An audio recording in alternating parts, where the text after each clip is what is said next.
Owl Moon by Jane Yolen, illustrated by John Shoher.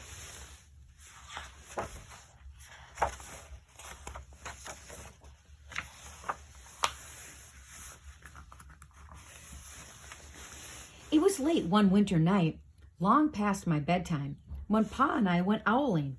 There was no wind, the trees stood still as giant statues, and the moon was so bright that the sky seemed to shine. Somewhere beyond us, a train whistle blew, long and low, like a sad, sad song. I could hear it through the woolen cap Pa had pulled down over my ears. A farm dog answered the train, and then a second dog joined in. They sang out trains and dogs for a real long time, and when their voices faded away, it was as quiet as a dream. We walked on toward the woods, Pa and I. Our feet crunched over the crisp snow, and little gray footprints followed us. Pa made it a long shadow, but mine was short and round.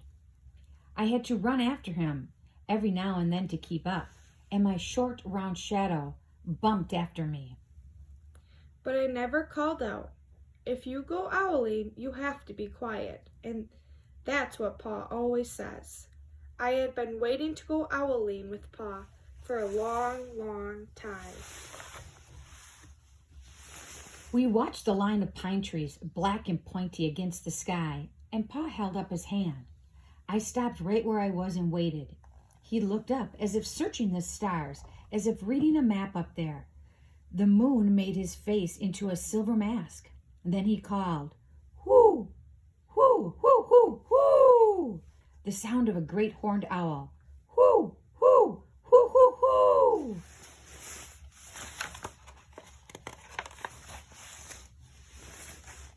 Again he called out, and then again. After each call he was silent, and for a moment we both listened. But there was no answer. Pa shrugged, and I shrugged. I was not disappointed. My brothers all said, sometimes there's an owl, and sometimes there isn't. We walked on. I could feel the cold as if someone's icy hands was palm down on my back, and my nose and the tops of my cheeks felt cold and hot at the same time. But I never said a word.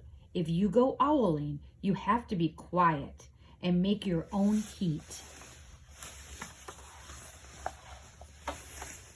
We went into the woods. The shadows were the blackest things I had ever seen. They stained the white snow. My mouth felt furry with the scarf over it. The scarf over it was wet and warm. I didn't ask what kinds of things hide behind black trees in the middle of the night. When you go owling, you have to be brave.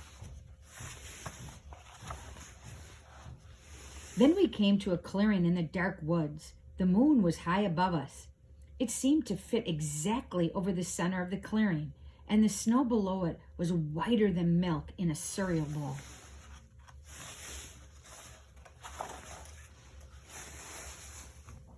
I sighed, and Pa held up his hand at the sound. I put my mittens over the scarf over my mouth and listened hard.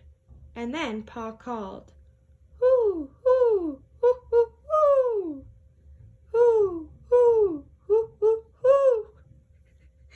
I listened and looked so hard my ears hurt, and my eyes got cloudy with the cold.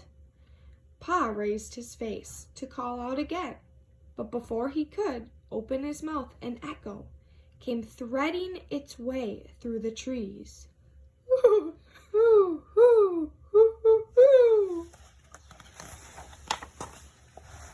Pa almost smiled.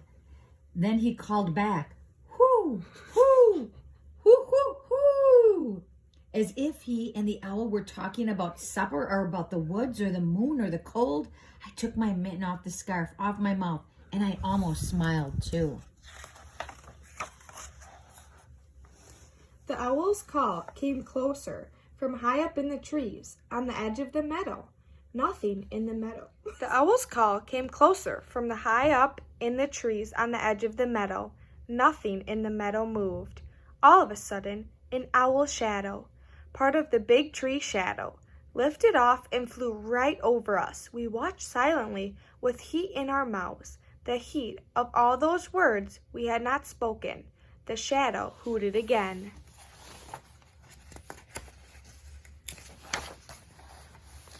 Pa turned in his big flashlight and caught the owl just as it was landing on the branch.